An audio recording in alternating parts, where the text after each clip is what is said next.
अगर आप दलितों की बात करें, अगर आप ट्राइबल लोगों की बात करें, अगर आप गरीबों की बात करें, तो आपको सरकार इंसान के रूप में नहीं देखती है। साईं बाबा के साथ जो हुआ वो यही दर्शाता है।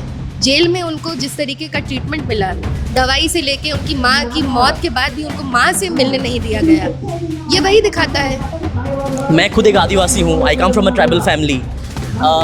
जो साईं बाबा ने हमारे लिए किया है, आदिवासी कम्युनिटी के लिए जो हमारे लिए वो लड़े हैं, हमारे लैंड के लिए हम लड़े हैं, हमारे राइट्स के लिए लड़े हैं। I am forever grateful, forever thankful to him.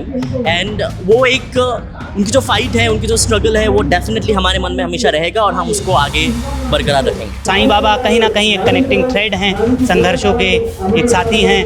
और जैसा कि जेएनयू के कवि विद्रोही कहते हैं कि मेरा सर फोड़ दो, मेरी कमर तोड़ दो, पर ये मत कहो अपना हक छोड़ दो। साईं बाबा उसी के प्रतीक।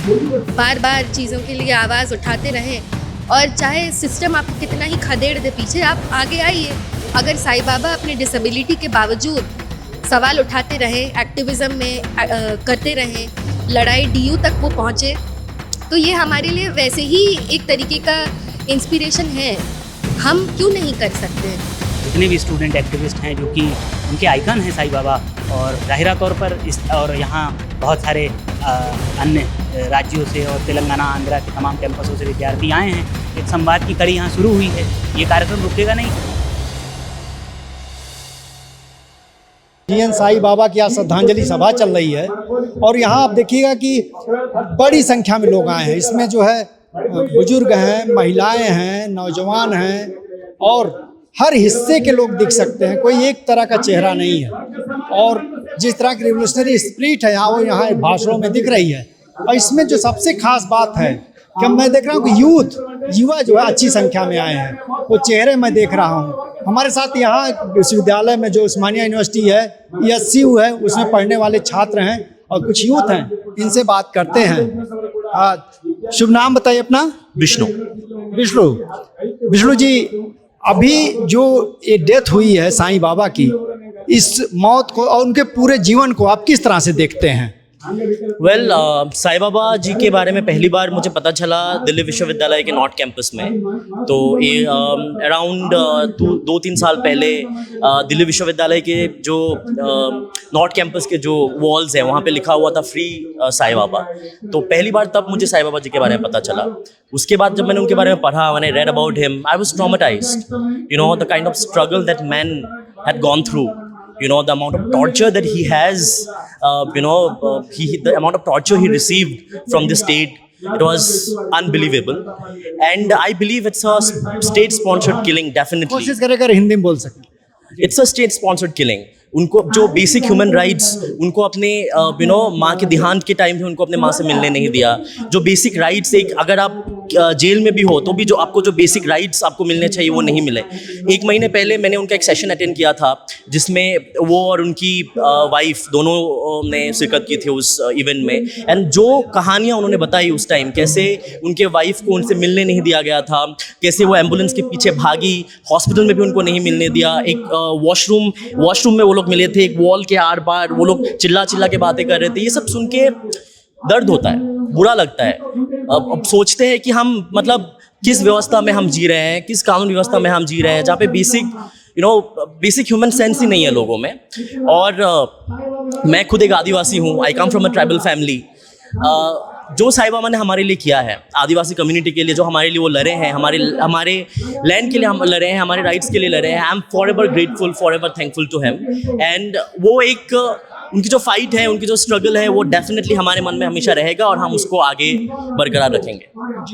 अलीना जी, आप तो एक पूरे इनके संघर्ष से परिचित हैं, और किस रूप में याद किया जाएगा साईं बाबा को? उनको इस तरीके से याद किया जाएगा कि वो उन लोगों में से रहे जिन्होंने एक बेहतर समाज की लड़ाई में स्टेट से हमेशा जूझते रहे, और हमारे जैसे नौजवान जिनको रोल मॉडल्स की ज़रूरत होती है एक तरीके से, उनके लिए वो हमेशा एक सितारा रहेंगे। हम लोग जैसे छोटे शहरों से आते हैं, जिनको यूनिवर्सिटी स्पेसेस ही बड़ी लगती हैं कि JNU, DU या HCU जैसे विश्वविद्यालय, वहाँ वो पहुँचे अपनी मेहनत से, अपनी पढ़ाई से, और स्कॉलरशिप्स के दम पे वो वहाँ तक पहुँचे, फिर भी इस कानून व्यवस्था ने, स्टेट ने उनको बाहर धकेल दिया। तो हम ऐसे देखते हैं इसको कि आप जो बेसिक राइट्स कॉन्स्टिट्यूशन में, संविधान में दिए गए हैं, right to dignity, right to life, ये तभी लागू होते हैं जब आप आइडियोलॉजी के साथ हैं, जब आप सत्ता के साथ हैं। अगर आप दलितों की बात करें, अगर आप ट्राइबल लोगों की बात करें, अगर आप गरीबों की बात करें, तो आपको सरकार इंसान के रूप में नहीं देखती है। साईं बाबा के साथ जो हुआ वो यही दर्शाता है। जेल में उनको जिस तरीके का ट्रीटमेंट मिला, दवाई से लेके उनकी माँ की मौत के बाद भी उनको माँ से मिलने नहीं दिया गया, ये वही दिखाता है कि अगर आप सत्ता के साथ हैं, आपके साथ आप कुछ भी कर लें, आपको सब मंजूर है, सब माफ़ है, पर अगर आप हमारे सवाल उठाएं तो आपको पीछे खदेड़ के फेंक दिया जाएगा। और आपके साथ जो कानून व्यवस्था है वो भी कभी काम नहीं आया। ये कोर्ट, ये लीगल स्ट्रक्चर, ये कितना ही हासिल कर पाए। तो ये जो लड़ाई है हम ये लड़ते रहेंगे, हम ये नहीं भूलेंगे। और जो भी पॉलिटिकल प्रिजनर्स अभी जेल्स में हैं, हम उनकी लड़ाई लड़ रहे हैं, उनके सवाल उठा रहे हैं, हम उठाते रहेंगे। शक्ति, आप यहाँ HCU में हैं और जो है नॉर्थ से भी जुड़ते हैं, उत्तर भारत से भी जुड़ते हैं, तो आप दोनों के लेफ्ट आंदोलन को देख रहे हैं, उससे परिचित हैं।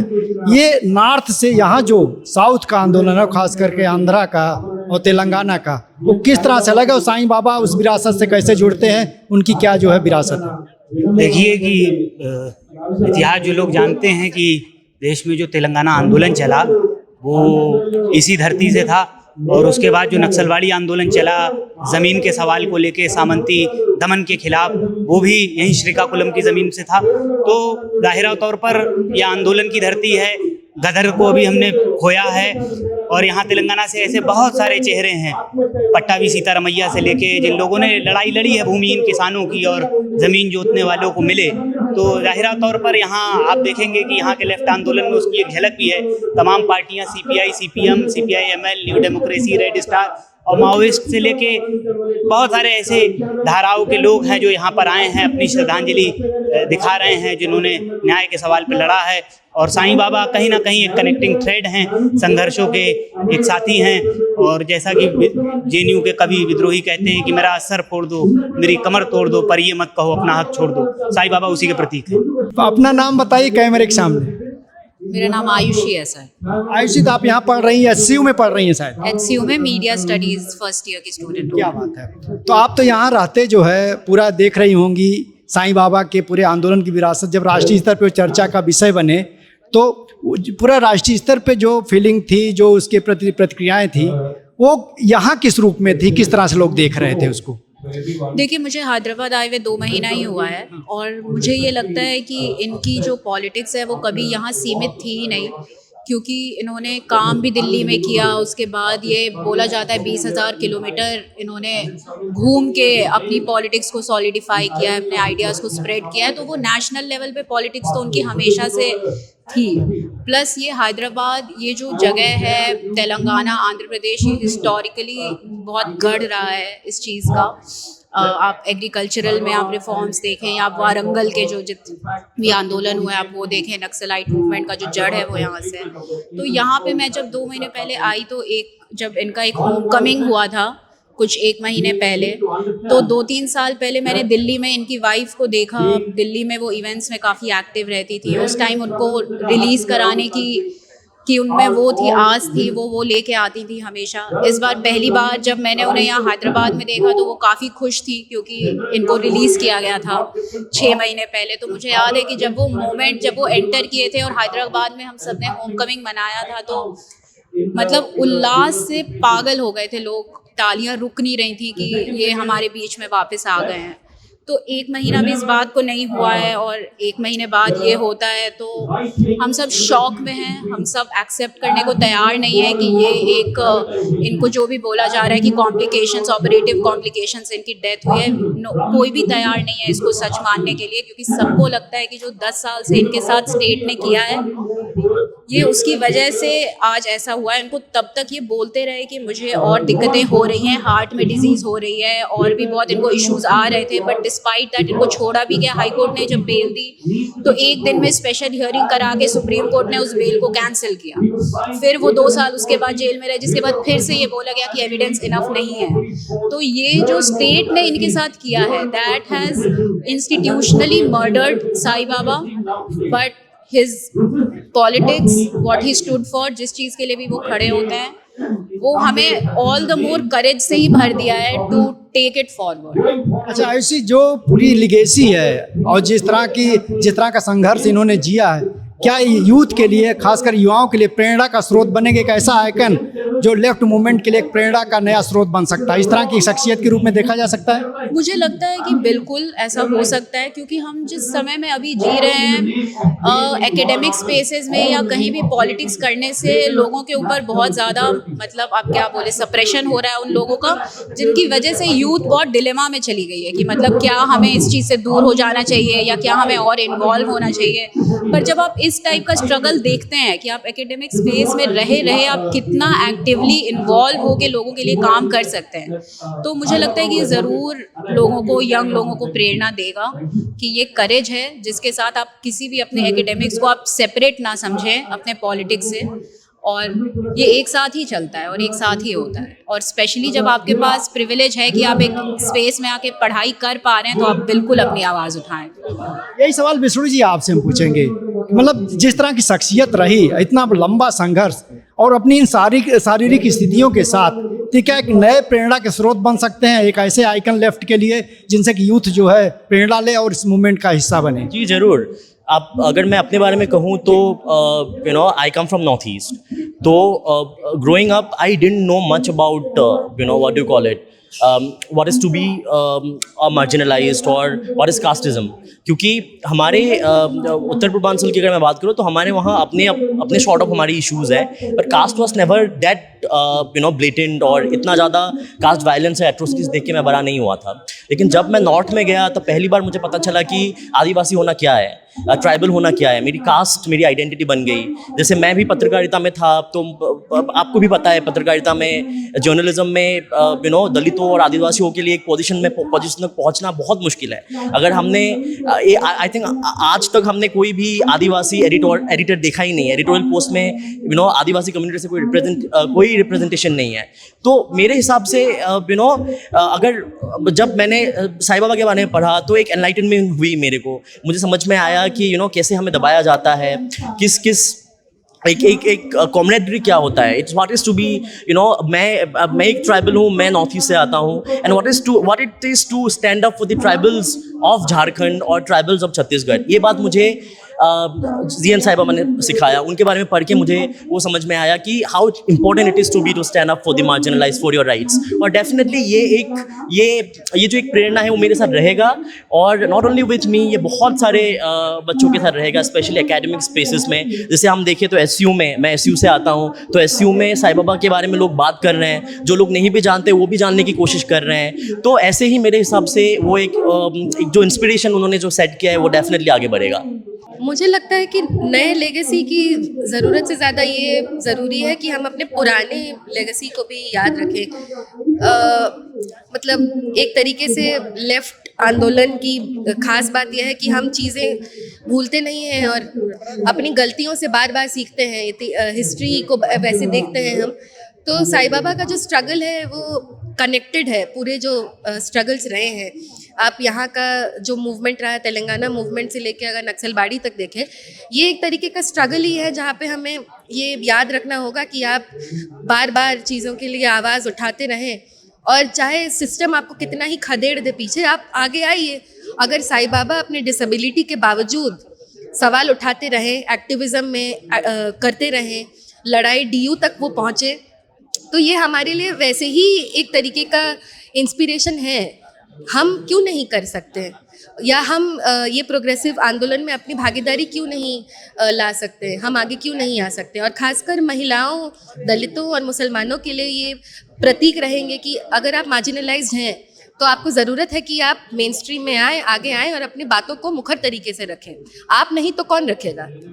बिल्कुल शक्ति, एक नई बात मैं इसी में जोड़ना चाहता हूँ और इस पर आपसे पूछना भी चाहता हूँ कि साउथ में साईं बाबा एक ऐसी कड़ी हैं जो साउथ से जा कर के नॉर्थ में, दिल्ली में पूरा केंद्रित होते हैं। पूरा नॉर्थ, उत्तर भारत जो है उस लिगेसी, उस आंदोलन से परिचित होता है।